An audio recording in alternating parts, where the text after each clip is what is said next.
할렐루야.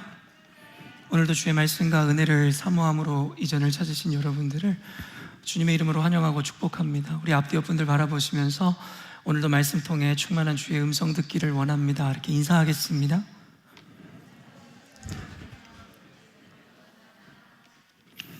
아까 김은주 전사님께서 광고해 주신 것 같이 지금 열린문교회 온라인 사역이 지금 매우 활성화되어 있고 주변 시드니 어떤 교회에서도 찾아볼 수 없는 그와 같은 급속도로의 발전을 이루고 있는데요, 첫째로는 하나님의 은혜이며 주께서 또 우리 교회를 그런 선한 통로로 사용하시겠다는 의지의 나타남이라고 봄과 동시에, 한 가지는 그 온라인 사역을 위해서 준비하는 수많은 헌신자들이 있습니다. 괜히 그렇게 많은 컨텐츠들과 그런 양질의 어떠한 이 내용들이 나오는 것이 아니라 그를 위해서 헌신하는 분들이 우리 열린문교회 곳곳에 계시는데요, 여러분이 하실 수 있는 일은 열심히 우리 교회의 설교 컨텐츠들을 주변에 많은 분들과 나누는 겁니다. 우리가 이로 인해서 얻어지는 어떤 경제적 유익, 그런 게 있는 게 아니잖아요. 우리가 믿고 섬기는 그 하나님, 또 그분을 통해 주어진 그 복음을 한 명이라도 더 많은 자에게 들려주고자 하는 그와 같은 의지로 여러분 헌신해 주셨으면 좋겠다라는 생각이 들고요. 약간 욕 같은데 여러분 이런 표현 알고 계시죠? 좆대 날구. 알고 계시나요? 예, 좆대 날구. 약간 욕 같아서 제가 좀 하기가 좀 그랬는데, 좋아요 그리고 댓글 달아주시고, 우리는 지금 댓글이 금지되어 있지만 언젠가는 오픈되겠죠? 그리고 알림 설정, 그리고 구독. 그래서 좆대 날구 그렇게 하더라고요. 괜히 왜 부끄러운지 모르겠는데 저만 아는 게 아니라 여러분도 알고 계셨죠?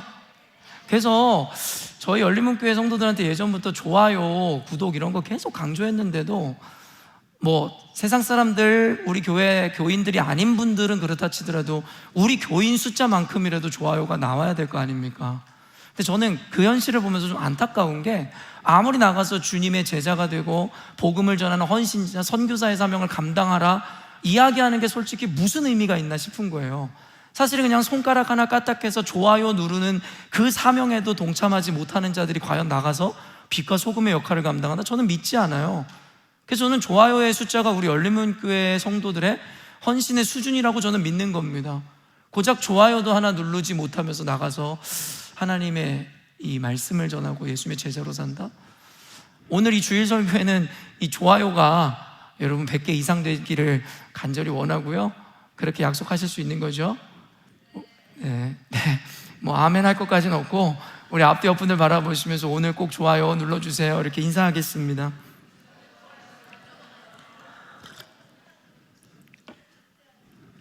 저 열린문교회가 지금 너무 좋잖아요. 사실은 좋은 교회다 담임 목사로서 100번 1000번 얘기해봤자 무슨 의미가 있겠습니까? 여러분이 직접 경험하시는 거죠. 한국 교회는요, 이 유교의 영향을 받아서 사실은 뭐뭐 해야 한다, 뭐뭐 하지 말아야 된다로 이루어진 신앙관념을 가진 집단이라고 저는 생각을 합니다. 주일 성수해야 된다, 11조 해야 된다, 헌신해야 된다, 술 마시지 말아야 된다, 어디는 가지 말아야 된다, 뭐 하지 말아야 된다. 여러분들, 신앙의 핵심은 뭐뭐 해야 한다, 하지 말아야 한다가 아닙니다. 제가 열린문교회 담임을 하면서 제가 소망하고 하나님 앞에 기도했던 것이 무엇이냐면 바로 되어지는 은혜, 언젠가도 설교했지만 수동성의 은혜가 우리 교회 가운데 주어지길 원했던 거예요. 뭐뭐 해야 한다, 이겨내야 된다, 이와 같은 능동적인 개념이 잘못됐다라는 이야기를 하는 게 아닙니다. 우리가 능동성을 드러내기 위해 이전에 수동적인 그 하나님의 절대적 은혜를 경험하지 못하면 우리는 또 다른 율법주의에 빠져 행위 중심적인 신앙에 빠질 수밖에 없기 때문입니다. 결국엔 드러나는 행위로 누군가를 판단하고 남을 정죄하는 그와 같은 한국교회의 잘못된 문화를 그대로 받아들이는 또 다른 교회의 형태가 될 수밖에 없다라는 거예요.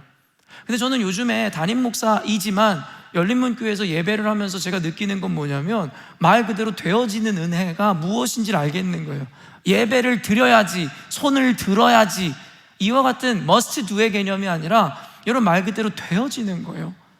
우리 찬양의 가사의 고백에도 있듯이 주님의 이름을 외치지 않고는 견딜 수 없고, 소리치지 않고는 견딜 수 없으며, 손을 들어 하나님을 경배하지 않고는 견딜 수가 없는 거예요. 여러분, 그게 신앙입니다. 하나님이 받으시는 예배는, 하나님이 받으시는 헌신은 강제로 해야 한다, 하지 말아야 한다의 개념에서 나오는 그와 같은 행위가 아닙니다. 말 그대로 우리의 내면에서 깊음 가운데 나타나고 드러나지는 그와 같은 믿음의 태도를 통해 주님은 영광 받으시는 겁니다. 사람은 우리들의 겉모습을 보는지 모르지만 주님은 우리의 내면을 보시고 아시기 때문입니다. 그렇기 때문에 저는 우리 열린문교회 예배가 좋은 이유는 화려한 찬양팀 조명이 아니라, 음향이 아니라 하나님 앞에 진심으로 전심으로 올려지는 그 마음에 있는 줄로 믿습니다. 사랑하는 열린문교회 성도 여러분, 여러분 모두가 강제나 의무가 아닌 전심으로 드리는 그와 같은 예배, 신앙생활 하셨으면 좋겠습니다. 오늘은 시편 본문 말씀 통해서 겸손과 교만의 의미라는 제목으로 하나님 말씀을 증거할 건데요, 사실은 겸손, 교만이라는 이 사전적 의미나 정의를 모르는 분들이 여기 어디 있겠습니까? 그런데 그것에 대한 의미를 여기서 다시금 여러분들이 가르치는 의미가 무엇이 있을까라고 생각하는 분들이 계실지 모르겠지만, 제가 이야기하는 그 개념은 한 가지 수식이 꼭 필요합니다. 뭐냐면 성경이 말하는, 단순히 우리가 기본적으로 인식하고 있는 겸손과 교만의 의미가 아니라 성경이 말하는 겸손과 교만에 대해서 우리는 재고찰, 리스터디가 이루어져야 된다고 저는 믿습니다. 그래서 아마 오늘 설교를 통해서 여러분에게 기존에 보편적으로 알고 있었던 겸손과 교만의 의미가 아니라 성경이 개념화한 겸손과 교만이라는 것이 어떤 것인지에 대해서 여러분이 인지하는 시간이 되리라 믿습니다. 여러분, 하나님은 세상을 창조하셨습니다. 여러분 믿으십니까? 결국엔 무에서 유를 창조하셨다는 거죠. 형이상학적인 개념, 존재론적 개념으로 여러분에게 설명해 드렸는데, 존재하는 모든 것은 그것을 존재하게 하신 이의 목적을 위해 존재합니다. 이거는 여러분 모든 철학자들이 동의할 수밖에 없는 형이상학적 개념 안에서의 우리의 존재입니다. 그렇기 때문에 우리가 너무나도 상식적이고 당연하다고 생각하는 그 모든 것이 어쩌면 우리의 상식과 당연함과 전혀 다른 의미를 가질 수 있다는 것을 여러분들에게 미리 가르쳐드리고 싶은 겁니다. 세상을 창조하신 하나님께서는 당신의 생각과 원리를 보편성이라는 것을 통해서 우리에게 심어주셨습니다. 그렇기 때문에 이 세상을 살아가는 예수님을 알지 못하는 자들마저도 하나님의 이 보편적 원리와 이와 같은 이 보편성을 따라 하나님을 알 수 있는 은혜를 주셨다라고 성경이 이야기하더라는 것이죠. 그러나 한 가지 우리가 분명히 마음에 새겨야 되는 것은 무엇이냐면, 지금 우리가 인지하고 누리는 이 보편성은 하나님의 본래 의도와 이 부사가 중요한데요, 정확하게 일치하지는 않는다는 겁니다. 방금도 여러분에게 전제하였듯이 하나님이 세상을 지으시며 당신의 DNA를 심으셨고 당신의 생각과 원리를 보편성을 통해 우리에게 주신 것은 사실입니다. 그러나 여기서 부사를 붙이면 정확하게 일치하지는 않는다는 겁니다. 우리가 recognize하고 있는 그 보편성이 말입니다. 그 이유를 이렇게 설명해 드리겠습니다. 첫째로는 하나님이 허락하신 이 보편적 원리나 개념은 어디까지나 우리가 존재하는 이 3dimension, 3차원의 영역에 속해 있기 때문에 제한될 수밖에 없다는 거예요. 물리적으로도 하나님은 여러분 우리가 속해 있는 차원이 아니라 이보다 훨씬 고차원에 존재하는 분이라는 것을 우리는 모두 인정할 수밖에 없죠. 1차원이 2차원을 이해할 수 없고 2차원이 3차원을 이해할 수 없듯이 3차원에 존재하는 우리는 더 고차원에 존재하는 하나님을 당연하게 이해할 수 없는 겁니다. 그래서 우리는 하나님을 알되 하나님의 계시를 통해 주님을 아는 것이지 우리 스스로가 하나님을 알 수 있는 존재가 아니라고 얘기했어요. 그래서 하나님께서 reveal himself, 스스로를 드러낼 때라야 우리는 하나님을 인식하기 시작한다라는 게 우리가 고백해야 되는 신앙의 고백입니다. 그렇기 때문에 교만에 빠져 스스로가 나는 하나님을 안다, 뭐를 통해서요? 내 경험을 통해서, 내 지식을 통해서, 그리고 스스로가 갖고 있다라고 생각하는 그 지혜를 통해서 하나님을 안다는 것은 물리학적 개념으로 접근해도 여러분 이것은 모순일 수밖에 없다라는 겁니다. 그렇기 때문에 3차원의 영역에 있는 우리에게 하나님 당신을 밝히시는 데 있어서의 제한과 한계가 있었을 것이 분명하며, 무엇보다 우리가 가진 언어라는 도구를 통해 하나님의 세계를 가르쳐 주려다 보니 여러분 이 언어를 통해 전달되어지는 한계가 있더라는 것이죠. 오늘 아침에 왜 그런 영어 프로그램을 봤는지 모르겠는데 유튜브를 켜서 봤더니 한국인들이 오해하는 영어 표현들에 대해서 이렇게 가르치는데 저도 오해하고 있었다고요. 원어민들은 Did you have lunch? 이런 얘기를 쓰지 않는다는 거예요. 그리고 무엇보다 제일 하지 말아야 되는 게 You look tired. 우리가 한국식으로 하면 이런 거 하잖아요. 오늘 너무 피곤해 보여요. 너무 걱정되니까 You look tired.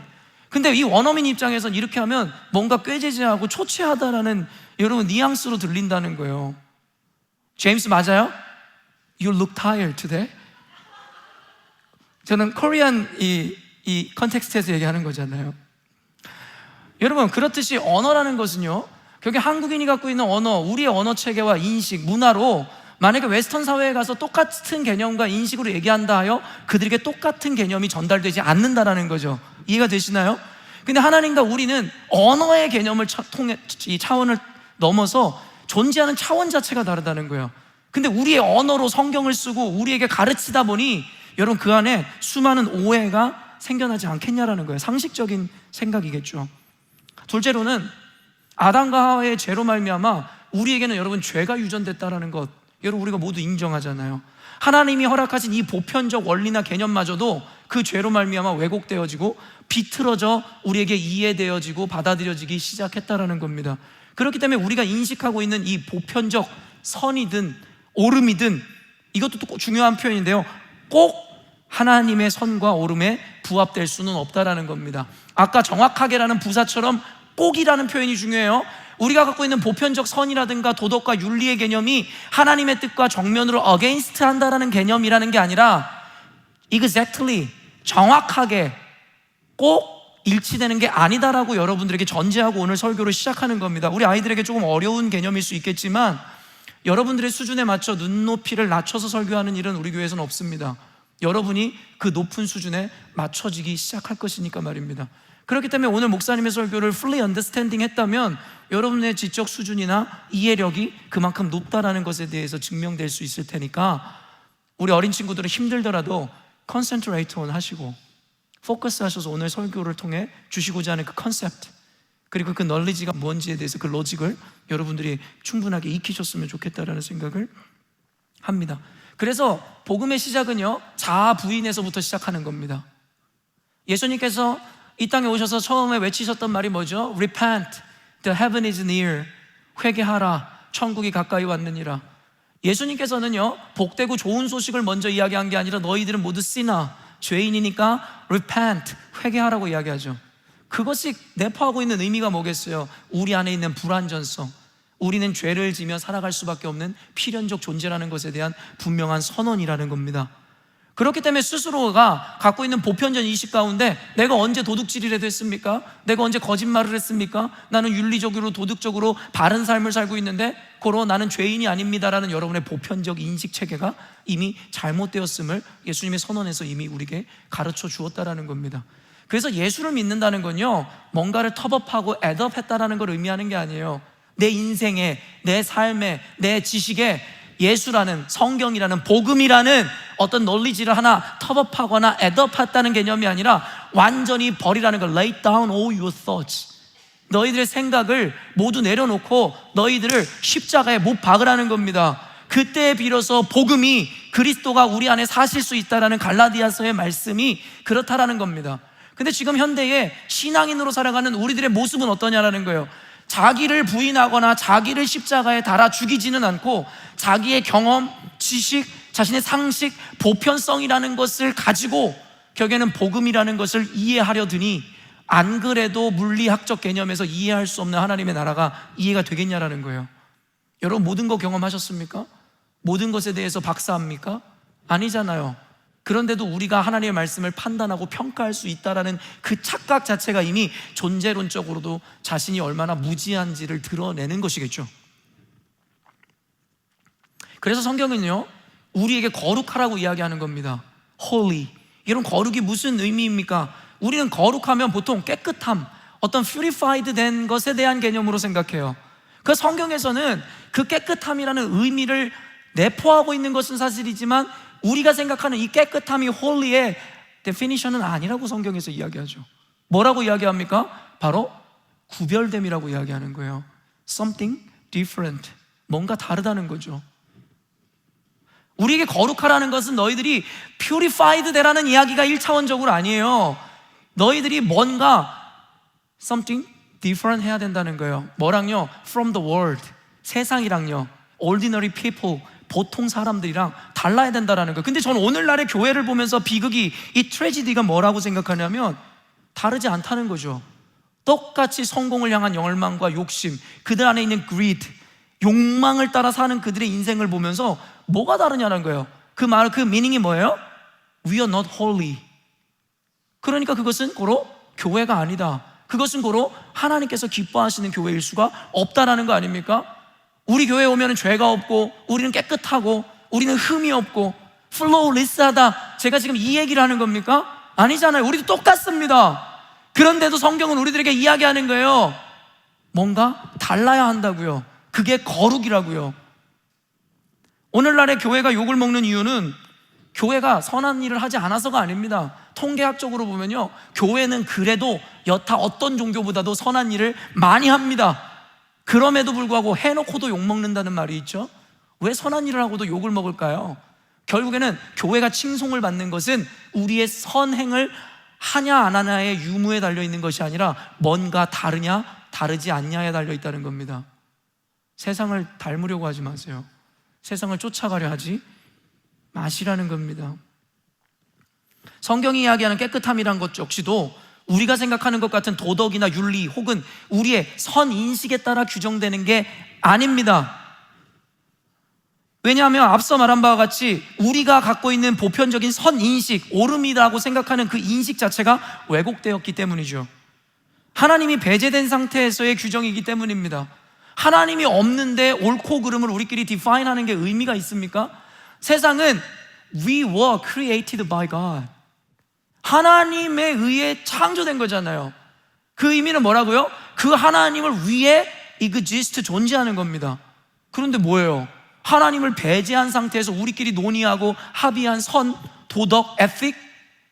여러분, 이게 무슨 의미가 있냐라는 거예요. 애초부터 출발시 틀렸지 않습니까? 그렇기 때문에 우리는 하나님의 편에 서서 하나님의 것을 온전히 받아낼 때에 그것을 우리는 righteousness, 선이라고 define 할 수 있는 겁니다. 하나님이 배제된 상태에서 except God, we cannot define anything. 근데 여러분, 우린 뭐래요? 우리가 스탠다드가 되고 우리가 뭔가 대단한 존재가 되어 모든 것에 대해서 우리가 스스로 디파인하고 옳고 그름이라고 우리가 스스로 갈라놓는다라는 것이죠.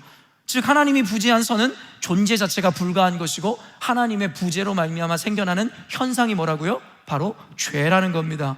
죄는 여러분이 도둑질하고 간음을 하고의 차원을 넘어서 훨씬 본질적인 개념에는 여러분 인생 가운데 There's no God, 하나님이 없다에서부터 시작하는 겁니다. 그래서 우리가 말하는 그와 같은 행위적 죄를 짓게 되는 겁니다. 본질을 알지 못하고 행위에 묶이기 시작하면 알맹이는 잃어버린 채로 우리는 결국엔 껍질로 이루어진 신앙의 형태와 삶을 살아가게 된다는 겁니다. 하나님의 부재 자체가 악입니다. 그러니 하나님을 알지 못하는 자들이 선에 대해서 논하는 것 자체가 불가합니다. 그렇기 때문에 겸손과 교만이라는 이 의미도 그저 우리가 보편적으로 생각하는 그 자체로 인식하면 안 된다는 거죠. 겸손과 교만은 하나님을 알지 못하는, 주님이 배제된 상태에서는 이해할 수 없는 의미입니다. 오늘 시편 본문인 131편은 여러분 시편이 총 몇 편까지 있죠? 150편까지 있거든요. 그 중에서 그 전체 중에 매우 짧은 시편들 중에 하나입니다. 그런데 아쉽게도 가장 짧은 시라는 타이틀은 고작 2절로 이루어진 이 117편에게 뺏겨버렸지만 3편, 3절까지밖에 없는 이 시편 오늘의 본문은 아주 짧아 읽기에 너무 편하죠. 너무나 짧지만 이 안에는 강력한 하나님의 메시지가 있습니다. 고작 3절로 이루어진 메시지지만 여기는 하나님을 신앙하는 신앙인들에게 갖추어야 되는 가장 기초적이면서도 가장 본질적인 개념을 전하고 있다라고 저는 믿습니다. 시편 131편에 여러분 성경을 펴보시면 그 위에 소제목에 곧 성전에 올라가는 노래라고 되어 있습니다. 이 소제목은 뭐냐면 성경의 배경, 그 본문의 배경을 설명하는 거라고 생각하시면 돼요. 여러분 시편을 보면요, 성전에 올라가는 노래와 같은 이와 같은 소제목을 가진 시편이 수십 편 존재합니다. 성전에 올라가는 노래 혹은 오늘의 본문처럼 곧 성전에 올라가는 노래, 결국에는 성전에 올라가는 노래와 같은 맥락에서 이해할 수 있는 것이거든요. 대부분의 주석가들은 이와 같은 제목이 붙은 시편들에 대해서 이렇게 설명하는데요, 이스라엘 사람들이 연례적으로 큰 명절이나 절기 때가 되면 예루살렘 성전을 향해 순례의 길에 오르거든요. 바로 시온산을 향해 그 순례의 길에서 불렀던 노래라고 생각하는 거예요. 그러니까 여기에 있는 이와 같은 성전에 올라가는 노래라 함은 특별한 절기에 예루살렘 그 성전을 찾는 순례자들이 순례 여행 중에 하나님 앞에 암송하고 읊었던 시라고 생각하시면 된다라는 겁니다. 그래서 이것을 또 다른 의미로는 순례자의 노래라고 할 수 있겠죠. 순례자, 이런 필그림이라고 이야기하잖아요. 그러니까 순례자입니다. 순례자라는 것은 이 여행을 하는 사람들을 의미하는데, 그 순례자들의 목적이 있어요. 뭐냐면 종교라든가 신앙을 위한 여정을 걸어가는 자들을 순례자들, 필그림이라고 이야기하는 겁니다. 단순히 저니를 떠나는 자들과는 구분되는 겁니다. 즉 성전에 올라가는 노래는 예루살렘으로 오가는 순례자들이 이 순례의 길을 가며 암송했던 시라는 겁니다. 여러분, 그런데요, 21세기를 살아가는 우리들에게 이 성전에 올라가는 노래가 무슨 의미와 가치를 갖냐는 거죠. 수천 년이 지나버리고 지금은 성전이란 개념이 없잖아요. 우리가 이 예배하는 이곳 예배당과 성전은 애초에 본래적 의미가 다르거든요. 그럼 성전을 올라가는 것도 아닌데 도대체 이 시편이 우리에게 어떤 의미를 갖는가? 저는 그런 생각이 들었습니다. 오늘날에 있어서 우리는 단순히 물리적인 성전을 향해, 예루살렘을 향해 나아가는 자들은 아니지만, 여러분 어떻습니까? 영적인 차원에서 보면 우리는 새 예루살렘, 요한계시록에서 이야기하는 새하늘과 새 땅, 새 예루살렘을 향해 나아가는 자들입니다. 그렇기 때문에 우리의 신앙의 이 여정이라는 찬양도 있지만 우리를 바로 순례자라고 이야기하는 겁니다. 우리는 이 땅에 허락되어진 삶을 살아가며 그 journey, 이 여행을 떠나고 있는 겁니다. 그 목적지는 어디입니까? 바로 새 예루살렘, 하나님께서 저와 여러분에게 약속하시고 보증하신 새하늘과 새 땅을 향해 나아가는 순례자의 길을 걷는 우리가 당시의 시편 기자와 같은 마음으로 이와 같은 시편을 읊고 고백하며 이 마음을 가져야 된다라고 우리가 인식하면 된다라는 겁니다. 그렇기 때문에 우리는 physically, 물리적인 성전을 찾는 자들은 아니지만 spiritually, 영적인 새하늘과 새 땅, 새 예루살렘을 향하여 우리가 나아가는 그 여정 가운데 우리는 이와 같은 고백을 할 수 있어야 된다는 의미에서 오늘의 본문을 여러분에게 강해해 드리고자 하는 겁니다. 오늘 이 순례자의 노래인 시편 131편을 통해서 구원의 여정과 서정 가운데 거룩한 삶을 살아가고 있는 우리에게 있어서 이 고백이 우리의 고백이 되며, 또한 이 여정을 걷고 있는 필그림인 우리 순례자들이 어떠한 믿음과 마음으로 이 여정을 대해야 되는지에 대해서 오늘 말씀을 통해 배우는 시간 되길 원합니다. 1절 말씀 읽겠습니다. 여호와여, 내 마음이 교만하지 아니하고 내 눈이 오만하지 아니하오며 내가 큰 일과 감당하지 못할 놀라운 일을 하려고 힘쓰지 아니하나이다. 시편 131편의 키워드는 아마도 겸손일 것이다라고 저는 생각합니다. 물론 직접적으로 사용된 단어는 겸손이 아니라 교만 혹은 오만이지만 말입니다. 사실 성경이 이야기하는 이 겸손 혹은 교만은 그 두 가지 중에 한 가지 개념만 우리가 온전히 이해하면 모두의 개념을 다 해석할 수 있습니다. 왜냐하면 결국엔 겸손은 교만의 반대어일 것이고, 결국에는 겸손은 교만의 반대어일 것이기에 한 가지 개념만 온전히 인식하면 그 반대 개념을 자동적으로 이해할 수 있다, 그와 같은 개념인 것입니다. 성경은 우리에게 끊임없이 겸손을 요구하죠. 그리고 다른 말로 하면 교만을 경계한다고 할 수 있는 것이겠죠. 잠언 16장 18절에서 19절 말씀 한번 읽어보겠습니다. 교만은 패망의 선봉이요 거만한 마음은 넘어짐의 앞잡이이니라. 겸손한 자와 함께하여 마음을 낮추는 것이 교만한 자와 함께하여 탈취물을 나누는 것보다 나으니라. 잠언에서 분명하게 이야기하는 게 패망의 선봉은 교만이라고 이야기합니다. 인생의 지혜를 가르치는 잠언에서 이와 같은 메시지가 반복되거든요. 반복되는 이유가 뭐겠어요? 결국엔 인생의 성패, 성공과 실패를 가르는 그 마음가짐의 중심에는 바로 이 겸손과 교만의 마음이 있다라고 이야기하는 겁니다. 오늘날의 비즈니스든 사업이든 어떤 것을 성공하기 위해서는 각자가 인맥 관리를 해야 된다, 아니면 인프라를 잘 갖추어야 된다, 아니면 여러 가지 이유나 어떠한 목적을 이야기하는지 모르겠지만 성경에서 기본적으로 잠언을 통해서 우리에게 가르치는 것은 뭐냐면 너희들의 성패, 성공과 실패라는 것은 너희들의 인맥에 달려있는 것이 아니라 너희들의 그 교만 혹은 겸손한 마음에 달려있다라고 분명하게 우리들에게 이야기하더라는 것이죠. 그런데 이는 단순히 인생이나 삶의 성패의 차원을 넘어 구원의 성패와도 밀접한 관련이 있음에 대해서 성경은 이야기하죠. 성경은요, 우리에게 그냥 부자가 되거나 잘 사는 삶의 방법이나 지혜를 가르쳐주는 책이 아닙니다. 그와 같은 내용이 포함되어 있을 뿐이죠. 결국 성경은 우리의 구원을 논하는 책입니다. 그렇기 때문에 성경에서 이야기하는 삶의 성공과 실패라는 것은 결국에는 구원의 성공과 실패와 직결되는 개념이라는 걸 여러분은 잊지 말아야 됩니다. 먼저 교만의 우리가 알고 있는 보편적 사전적 의미를 살펴보면 겸손의 반대말로 잘난 체하며 뽐내고 건방짐이라고 정의됩니다. 말 그대로 스스로를 높이고 잘난 체하는 모양새를 우리는 교만이라고 이야기하는 겁니다. 그러나 이 단어가 성경의 개념 안에서 정의될 때에는 단순히 스스로 자랑하는 차원을 넘어 심각한 범죄로 이어지게 된다는 것이고 개념화된다는 겁니다. 우리가 주변에 잘난 체하는 친구들 있잖아요. 공부 좀 한다고, 좀 예쁘게 생겼다고, 키 좀 크다고, 아니면 집 좀 잘 산다고 잘난 체하는 친구들 있잖아요. 그런데 우리는 그런 친구를 보면서 재수없어 라고 생각할 수는 있지만 그것을 범죄라고 생각하진 않죠. 그걸 크라임이라고 생각하지 않잖아요. 그런데요, 성경의 개념이 다른 이유는 단순히 재수없어 정도의 차원이 아니라 그것이 곧 크라임이고 범죄이고 신이라고 이야기하고 있다는 거죠.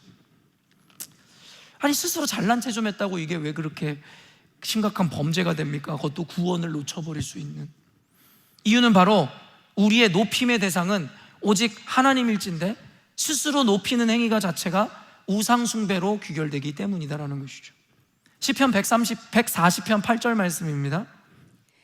여호와여, 악인의 소원을 허락하지 마시며 그의 악한 꾀를 이루지 못하게 하소서. 그들이 스스로 높일까 하나이다. 하나만 더 읽을 건데요, 잠언 25장 6절입니다.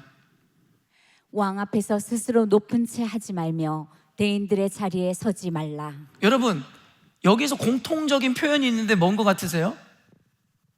스스로 높인다는 거예요. 누군가가 높이는 게 아니라 스스로가 자기를 높인다는 거예요. 여러분, 제가 지금 두 구절 정도만 뽑아왔지만 여러분이 요즘에 디바이스에서 스스로를 높인다라는 이 표현만 쓰잖아요. 성경에 수십 구절 이상이 나옵니다. 그만큼 스스로 높이는 자들이 많다라는 얘기와 더불어서 스스로 높이는 행위에 대해서 하나님께서 얼마나 죄악으로 규정하고 있는지에 대해서 우리들에게 끊임없이 반복하여 말씀하신다는 거죠. 스스로를 높인다, 이들을 악인이라고 성경은 규정하더라는 거죠. 스스로를 높여 대인, 여기서 대인이 뭐예요? great man이라고 그러는 거예요. 자기를 위대한 사람이라고 생각하는 것, 혹은 왕같이 높아지고자 하는 이들을 성경은 악인이라고 규정하는 거예요. 어떤 다른 행위 때문이 아니에요. 내가 도둑질을 했다, 무슨 나쁜 짓을 했다가 아니라 내가 스스로 높아지고자 하는 마음 때문에 악인이라고 규정하고 있는 게 성경의 메시지라는 겁니다. 여러분, 우리가 사업에서 성공을 해서 돈을 많이 벌었다 칩시다. 그리고 특별한 재능이 있어 예체능에서 두각을 드러내요. 그리고 공부를 잘해서 좋은 대학에 입학하고 좋은 직장에 취직했다고 생각하십시다. 여러분, 우리 그리스도인들은요, 이와 같은 결과로 인해서 스스로를 높이거나 자랑하지 않습니다. 자신의 돈을, 대학의 이름을, 자신의 성공을 자랑하지 않아요. 우리는 하나님을 높이죠. 여러분, 모든 영광을 주님께 올려드리는 게 바로 교회입니다.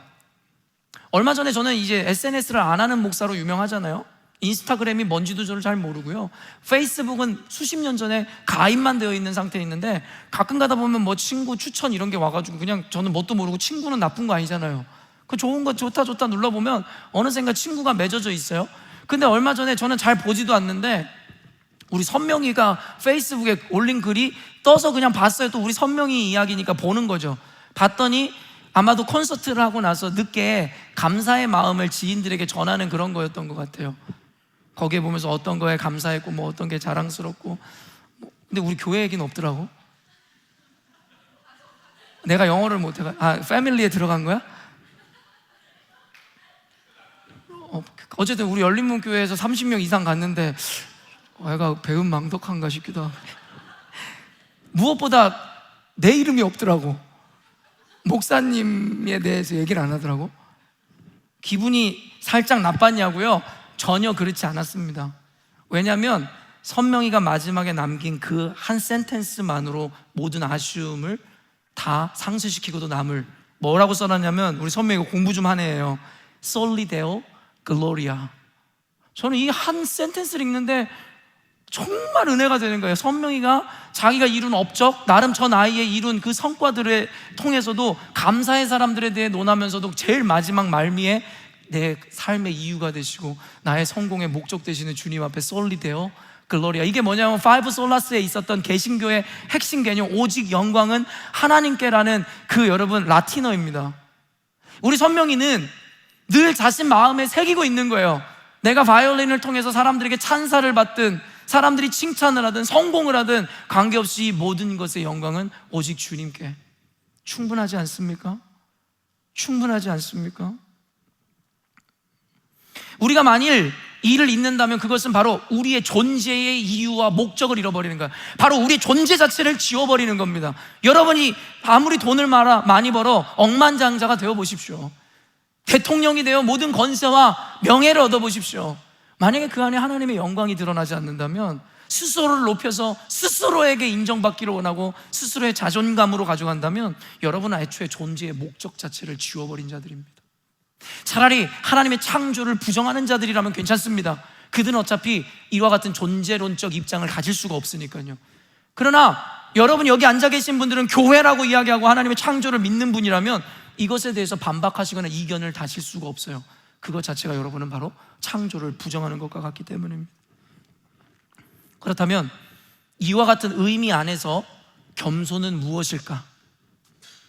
바로 우리의 주인 되시고 전부 되시는 하나님을 온전히 인정하고 그 앞에 엎드리는 것이 겸손이다라고 성경은 규정하는 겁니다. 먼저는 그분을 인정하고, 그리고 두 번째는 그분 앞에 엎드리는 겁니다. surrender 하는 겁니다. 시편 149편 4절 말씀 읽어보겠습니다. 여호와께서는 자기 백성을 기뻐하시며 겸손한 자를 구원으로 아름답게 하심이로다. 여러분, 우리가 하나님의 백성임을 자처하는 것은 바로 하나님이 우리의 주인 혹은 왕이라는 것을 우리가 드러내는 표현입니다. 그게 바로 백성이라는 표현이에요. 오늘날에 여러분 우리를 대한민국 백성이라고 안 하잖아요. 호주 백성이라고 여러분 얘기하지 않잖아요. 이 백성이라는 이 단어 자체가, 표현 자체가 신분제 사회 때 엄연한 신분의 제도가 있을 때에 피지배계층을 대상으로 했던 표현이 바로 백성입니다. 그러니까 보통 왕권 중심 국가에서 왕이 있을 때 왕을 섬기는 피지배 계층들을 백성이라고 하는 거예요. 그렇기 때문에 오늘날에 백성이라는 표현을 사용하지 않고 국민이나 시민이라는 표현을 사용하는 이유는 더 이상 우리가 피지배 계층이 아닌 국가의 구성원임을 밝힘과 동시에 더 나아가 시민이라는 게 그 의미인데 국가의 주권자라는 의미를 갖는 거예요. 그래서 우리 교회에 시민이가 있잖아요. 그래서 원래 천국 시민 때문에 시민이라고 했는데 원래 백성으로 했어야 되냐라는 생각이 들 수 있지만 그렇지 않아요. 우리를 천국 시민이라고 할 수 있는 이유는 이 땅에선 우리는 하나님의 백성으로 살아가지만 하나님의 나라에 들어갔을 때 우리는 하나님의 시민으로 살아갑니다. 왜냐하면 주님이 나와 너희들을 함께 왕노릇하며 영원을 다스리는 존재가 될 거라고 얘기했거든요. 우리는 피지배 계층이 아니에요. 천국에 들어갔을 때는 하나님과 더불어 그곳을 누리고 다스리고 그 사회를, 그 나라를 이루고 있는 시민인 거죠.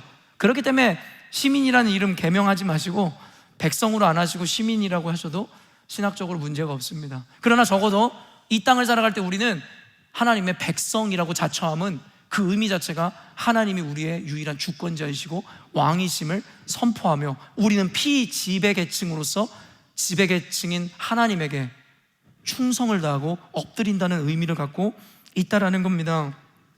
그렇기에 오늘날의 정치제도나 시스템 안에서는 스스로를 백성이라 하지 말고 국민이라 시민이라 칭하는 것이 옳은 것이겠으나 교회나 신앙 안에서 우리는 하나님의 백성이라고 이야기하는 것이 맞겠죠. 그리고 우리의 정체성이 이와 같이 하나님의 백성일 때에 비로소 우리의 참 주인이시고 왕이신 하나님께서는 우리를 보호하시고 지키실 수 있는 당위가 생겨나면 우리를 구원으로 이끄신다는 거예요. 여러분, 국가를 이루는 3대 요소가 뭔지 아시잖아요. 여러분, 사람이랑 땅이랑 주권입니다. 이게 국가를 이루는 3대 요소예요. 이것 중에 하나라도 없으면 국가가 성립이 안 됩니다. 그런데요, 이 국가라는 곳이 생겨나잖아요. 그럼 국가에는 responsibility, 그 듀티가 생겨요. 그게 뭔지 아세요? 국민을 보호해야 된다는 겁니다. 그들이 우리 국가의 국민이기 때문에, 왕의 백성이기 때문에. 여러분, 우리가 열심히 돈을 벌잖아요, 가장으로서. 여러분, 돈 벌어서 남의 새끼 키워주고 남의 새끼 대학 보내주려고 돈 버는 사람 여기 있습니까? 물론입니다. 우리가 선한 마음으로 흘려보낼 수는 있겠으나 기본적으로 우리가 입에 단내나게 열심히 사는 이유는 내 자식을 위해서, 내 아내를 위해서, 내 패밀리를 위해서 여러분 열심히 세상의 모욕과 수치도 이겨내면서 돈을 버는 거잖아요. 여기서 중요한 게 뭔지 아세요? 가족이어야 된다는 겁니다. 우리가 하나님의 백성이 아닐진데 하나님이 우리를 프로텍트하고 우리를 도와주실 명분이나 이유가 있는 거예요? 본인은 방황하고 교회도 안 다니고 하나님을 모른 채 하고 하나님의 영광과는 무관한 삶을 살면서 위기 때만 올 때마다 하나님 나 좀 도와주세요. 여러분, 이게 당위가 맞다고 생각하세요? 여러분, 제 설교는요, 신앙이 있든 없는 분들이든 들을 때 유익이 있는 설교라고 저는 믿어요. 왜냐하면 로직이 있잖아요. 논리잖아요. 여러분이 하나님의 자녀일 때의 아버지로서 하나님이 우리를 도우시는 거지, 하나님 말씀과 목적과는 전혀 다른 삶을 사는 우리 인생을 돕지 않는다고 원망하는 게 맞냐라는 거예요. 그래서 성경은 백성인 우리에게 겸손을 요구하는 거예요. 스스로를 높이거나 자랑하려면 나가. 너는 내 자식이 아니잖아. 내 백성이 아니잖아. 오직 왕 대신 하나님의 주권과 통치를 인정하고 오직 그분의 이름을 높이는 행위 자체를 겸손이라고 얘기하는 겁니다. 단순히 어디 가가지고 아유 저는 하지 못해요, 저는 없어요, 저는 별로 가진 것도 없어요, 이걸 겸손이라고 얘기하는 게 아니라 하나님 앞에 주님의 왕 되심을 인정하고 그분 앞에 엎드리는 삶을 겸손이라고 얘기한다고요. 그래서 성경은 말하는 것이에요. 3절 말씀 읽어볼게요. 이스라엘아, 지금부터 영원까지 여호와를 바랄지어다. 여러분, 그래서 3절 이 짧은 말씀의 결론이 뭐냐면 지금부터 영원까지 여호와를 바랄지어다. 여기서 바라는 게 그냥 여호와만 쳐다보라는 거예요? Just look at him 이런 이야기입니까? 아니에요. 여기서 그분을 바라본다는 건 그분께 모든 전심을 쏟고 그분을 높이고 그분 안에 내가 있어야 됨을 이야기하는 거잖아요. 근데 지금까지 우리는 교회 나와서 그냥 구경하는 거 아닙니까? 십자가를 구경하고 말씀을 그냥 구경하고. 그래서 예배를 보러 간다? 이 말 자체가 틀렸다는 거예요. 관용적으로 쓰여져. 예배를 여러분이 왜 보러 옵니까? 누굴 보러 오는데요? 예배는요, 드리기 위해서 오는 겁니다. 예배는 여러분이 받기 위해 오는 것도 아니에요. 뭘 받으시는데 은혜 받는다고요? 왜 여러분이 은혜를 받아야 하는데요? 이미 받은 은혜와 구원의 감사함으로 하나님께 드리는 행위가 예배인 거예요. 근데 예배를 나가면서 어떤 이들은 오늘 은혜가 없었어. 왜 은혜가 없었는데요? 설교가 별로 은혜스럽지 않았어. 예배 가운데 어떤 감흥도 없었어. 여러분이 예배의 주인입니까? 여러분이 예배에 무언가를 받아야 되는 대상입니까? 여러분이 예배를 박차고 나가면서 오늘 말씀에 은혜가 없었어, 이거의 또 다른 말은 뭔지 아세요? 여러분이 온전히 드리는 예배를 드린 게 아니라 또 뭔가를 받고자 하는 그와 같은 예배를 드렸구나라고 생각하시면 됩니다. 예배는 무조건 은혜가 있는 겁니다. 왜요? 우리가 드림으로 말미암아서 말입니다. 이것이 지금까지가 여러분 설교 끝이 아니에요. 이것까지가 성경이 말하는 겸손과 교만을 이해하는 데 있어서 가장 기초적이고 기본적인 의미이고 개념이에요. 이제 여기서부터 시작해야 돼요. 1절을 다시 한번 읽어볼게요. 여호와여, 내 마음이 교만하지 아니하고 내 눈이 오만하지 아니하오며 내가 큰 일과 감당하지 못할 놀라운 일을 하려고 힘쓰지 아니하나이다. 여러분, 겸손의 결과 시편 기자는요 뭐라고 이야기하냐면 큰 일과 감당하지 못할 놀라운 일을 하려고 힘쓰지 아니한다고 고백하는 거예요. 약간 좀 이상해요, 뉘앙스가. 큰 일과 감당하지 못할 놀라운 일을 하려고 힘쓰지 아니한다고 고백하는 거죠. 이 놀라운 일과 큰 일을 뭐라고 규정하냐에 따라 이해가 달라질 수 있는데요, 오늘날의 시대정신에 비추어 현대인의 해석으로는 이와 같은 태도를 가진 자를 비굴한 루저라고 이야기할지도 모르겠죠. 도전적이고 진취적이고 긍정적인 태도를 가진 이들을 칭송하는 오늘날의 시대정신에 부합되지 않으니까 말입니다. 물론입니다. 그래서 성경에서도 우리에게 이와 같은 태도를 요구해요. 도전적이고 진취적이고 긍정적인 태도를 가지라고요. 그런데 여러분, 차이가 뭐예요? 세상이 말하는 진취, 긍정, 그리고 도전, 그리고 우리가 얘기하는 것과는 다른 점이 뭔지 아세요? 그 대상이 다르다는 겁니다. 무슨 말이냐면, 성경이 말하는 이와 같은 태도와 정신은 바로 세상과 우리가 마주한 현실, 그리고 문제 앞에서의 태도입니다. 여러분을 둘러싸고 있는 문제 앞에서 여러분 루저가 되지 마세요. 기죽지 마세요. 진취적이고 도전적이고 긍정적인 태도로 여러분의 삶의 현실을 바라보라고 성경이 이야기하는 거예요. 다만 전능자이신 하나님 앞에서 우리는 한없이 무력하고 무가치한 존재로 스스로를 낮추라는 이야기입니다. 그래서 주님이 뭐라고 말씀하세요? 너희는 가만히 있어, 내가 하나님됨을 알지어다. 우리한테 아무 일도 하지 말란 얘기입니까? 아니잖아요. 주님의 위엄 앞에 너희들을 엎드려 하나님이 이루시는 일을 보라는 겁니다. 이거 계속 머릿속에 기억하셔야 돼요. 그래야 그 다음 논리가 이해가 됩니다. 이와 같은 의미에서 하나님 앞에서 우리의 무능력과 무력함을 고백하고 인정하는 것은 패배주의나 패배의식이 아니라 하나님의 전능하심을 인정함과 더불어 완전히 항복하고 순복하는 겸손의 모습 그 자체인 겁니다. 그렇기에 우리는 우리가 할 수 없는 것을 할 수 없다라고 인정하는 용기가 필요합니다.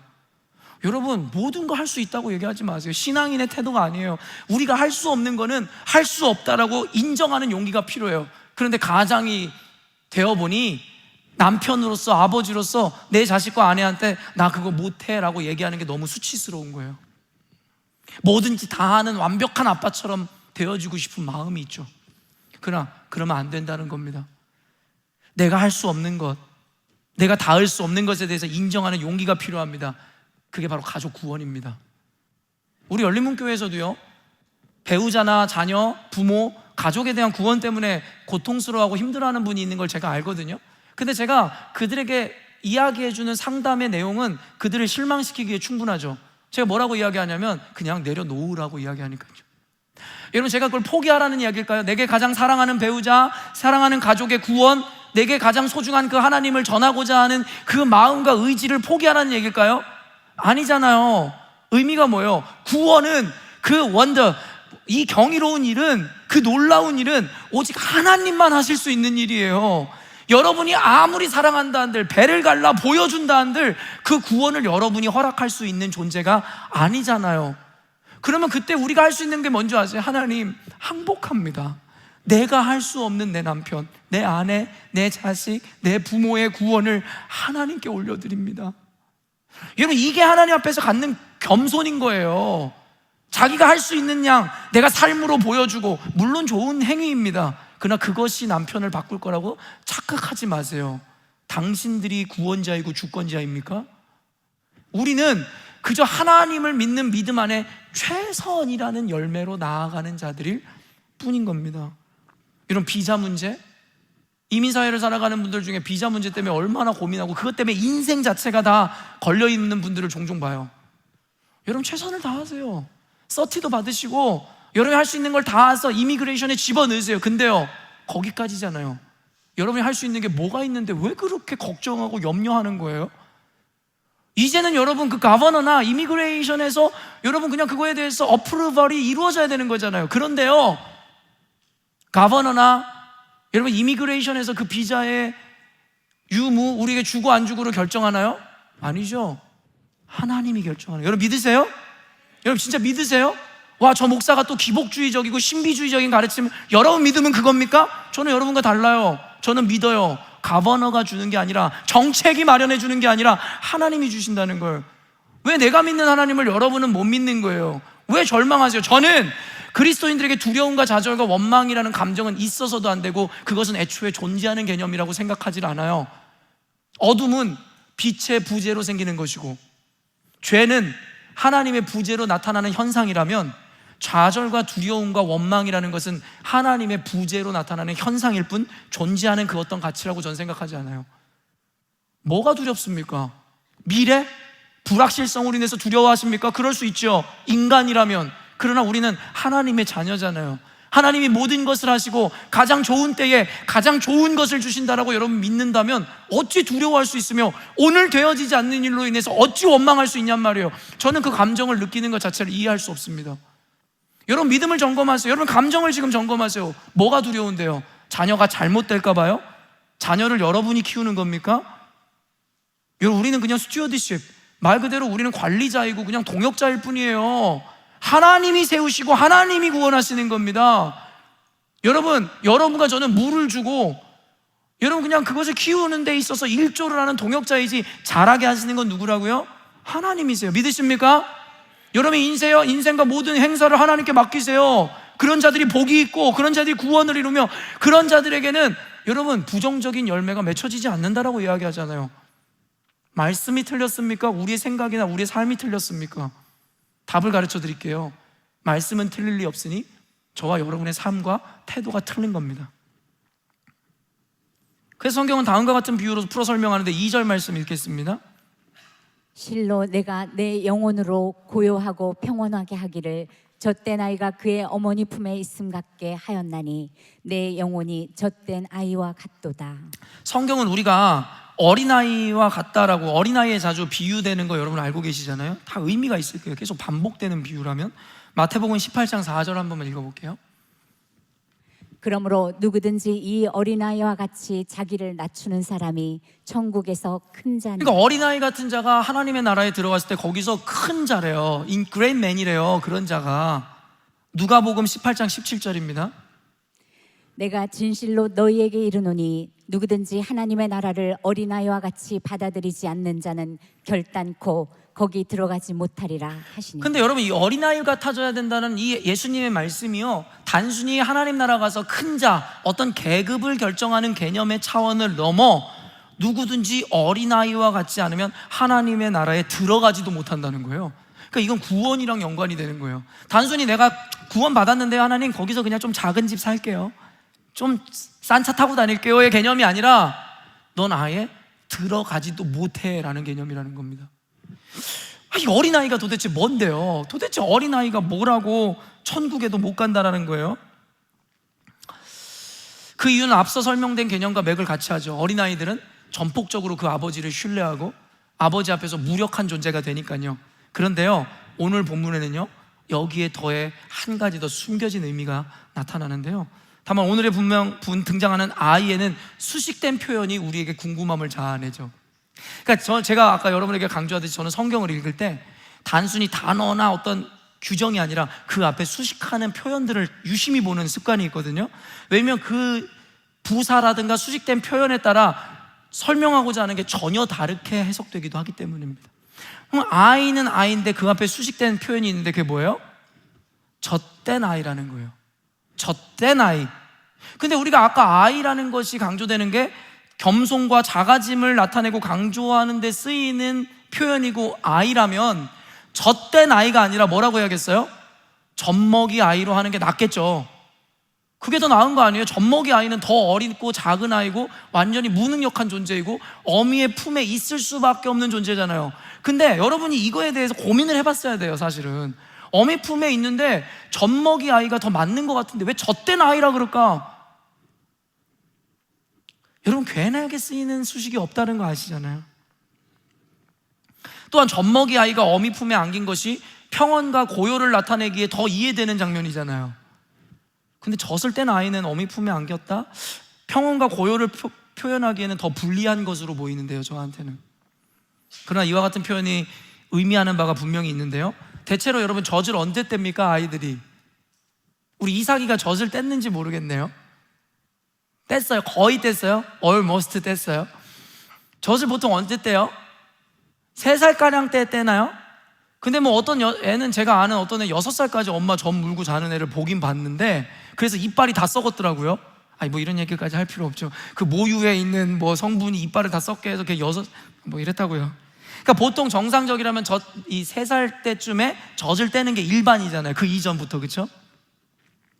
그런데요, 그 나이가 지나도록 여전히 젖을 떼지 못한 아이는요, 방금 내가 말한 그 6살까지 젖을 못 뗀 아이, 무언가 결핍이 있다는 거죠.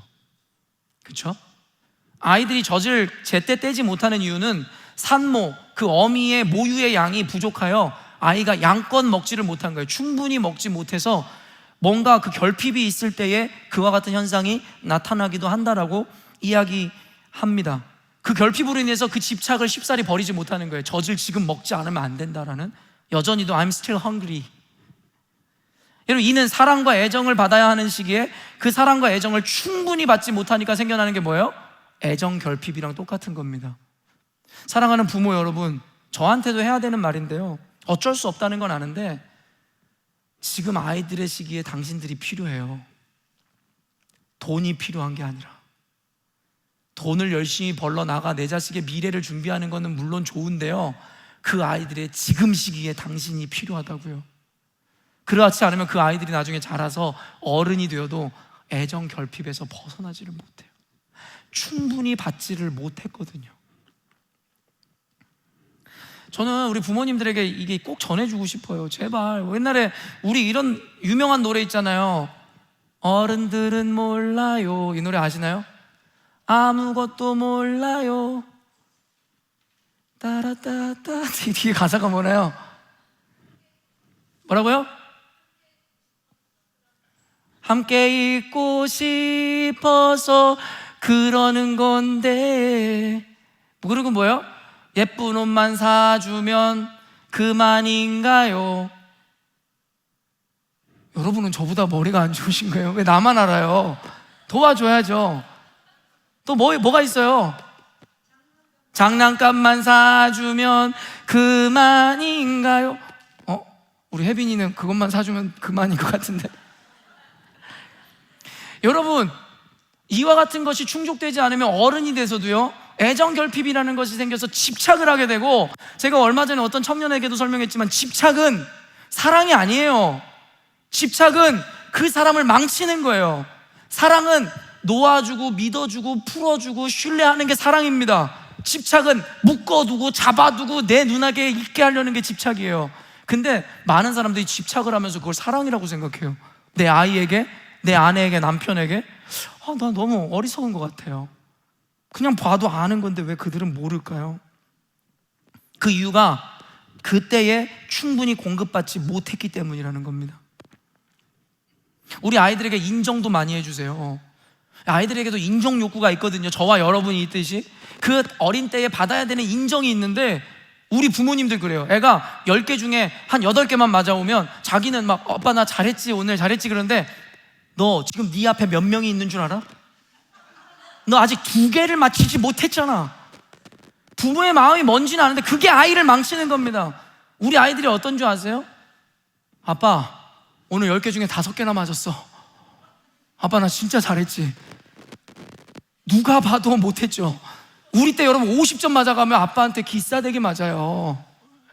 근데 우리 아이들은 그래요. 나한테 와가지고 아빠 나 5개 맞았어. 그럼 전 뭐라는 줄 아십니까? 잘했어. 5개나 맞췄어. 그래서 여전히 우리 애들은 공부를 못해요. 그래도 괜찮아요. 전 우리 애들이 공부를 잘하기를 바란 적 한 번도 없거든요. 믿음 안에서 건강하게 행복하게 자랐으면 좋겠다. 저 공부 못했거든요. 근데요, 공부 못해도 사는데 지장 없더라고요. 그냥 공부는 잘하는 사람이 하면 돼요. 운동을 잘하는 사람이 하면 되고, 선명이처럼 연주를 잘하면 연주하면 돼요. 그리고 노동하는 거 좋아하면 노동하면 되잖아요. 왜 여러분의 기대로 이런 얘기하면 언제까지 끝이 나겠습니까? 우리 아이들 인정해 주세요. 잘한다고 해주세요. 잘하는 건 많아요. 못하는 것만 보지 말고 좀 잘하는 걸 좀 보시라고요. 젖먹이 아이가 어미 품에 있는 것과 젖된 아이가 어미 품에 있는 것이 우리에게 주는 의미가 전혀 달라요. 한 주석가는 이렇게 풀어주거든요. 이와 같은 표현은 아이가 젖을 떼기 위해서는 많은 노력이 요구되어지는 바, 젖된 후에 편안함을 얻기 위해 치른 대가 및 그가 얻은 평안함과 순수성 그리고 비이기성을 잃게 한다. 좀 어려운 말이긴 하죠. 주석가가 쓴 그 내용을 그대로 여러분에게 읽어준 건데요, 무슨 말이냐면요, 젖먹이 아이는 진짜 무능력한 상태예요. 그래서 그 어머니를 의지할 수밖에 없죠. 근데 젖된 아이는 나름 그 안에 있는 욕구를 이긴 상태여야 젖을 뗄 수 있다는 거예요. 제가 종종 여러분에게 인용하는 성 어거스틴이라고 불리는 자의 고백록이라는 책을 보면요, 처음부터 인간의 모든 죄악을 고백하는 건데, 그가 인지하지 못하는 유아기 때의 죄까지도 고백하는데, 그게 뭐예요? 젖을 탐하는 마음. 먹을 걸 주지 않으면 울고, 내 욕구가 채워지지 않으니까 막 자지러지는 그 모습도 죄악으로 보는 거죠. 왜냐하면 내 욕구와 탐욕을 이기지 못하는 상태. 어거스틴의 고백입니다. 여러분, 우리가 어미의 젖을 먹고자 울부짖고 내 맘대로 안 되니까 땅바닥에 땡깡을 부리고 들어눕는 그 모든 것들을 이와 같은 존재론적 입장에서는 악으로 규정하는 겁니다. 우리의 관대한 보편성에 의해서 애들이 그럴 수도 있지라고 이해해 주는 거지, 형이사각적 개념에서 보면 그것도 죄악이라는 겁니다. 그런데 젖된 아이라는 것은 어머니의 젖을 물고자 하는, 그 젖을 편안하게 먹고자 하는 그 모든 욕구와 비이기성, 이기적인 마음을 이겨낸 때라야 이 젖을 뗄 수 있다라는 개념으로 그 아이가 그 욕망을 이기고 그 비이기성을 통해 어미의 품에 안겨져 있는 평안한 상태를 의도적으로 이야기한다라는 거예요. 쉽게 풀어 설명하자면, 젖된 아이는 젖되기 전처럼 더 이상 안달나거나 짜증을 내지 않고 어머니의 품을 바라며 그것에 기대어 그것 자체에 만족하듯이, 우리의 영혼도 모든 불만족스러운 생각들, 땅의 것들을 얻으려고 애쓰다가 생기는 모든 안달하는 마음들로부터 벗어남으로 온전히 하나님의 임재 가운데 평안을 누리게 되는 상태, 이거를 의미하고자 젖된 아이를 의미한 겁니다.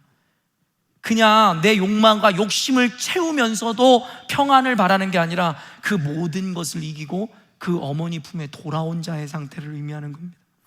즉, 성경에서 겸손의 모양으로 비유된 이 젖된 아이는 단순히 자신의 본능적 욕망과 욕심을 채우기 위해 어미의 품을 바라거나 한없이 수동적이고 게으름 가운데 그 품 안에서 만족을 하는 상태를 의미하는 게 아니라, 이미 주어진 모든 미션과 삶의 과정을 이기고 통과하여 그 품에서 쉼을 누리는 상태다라는 겁니다.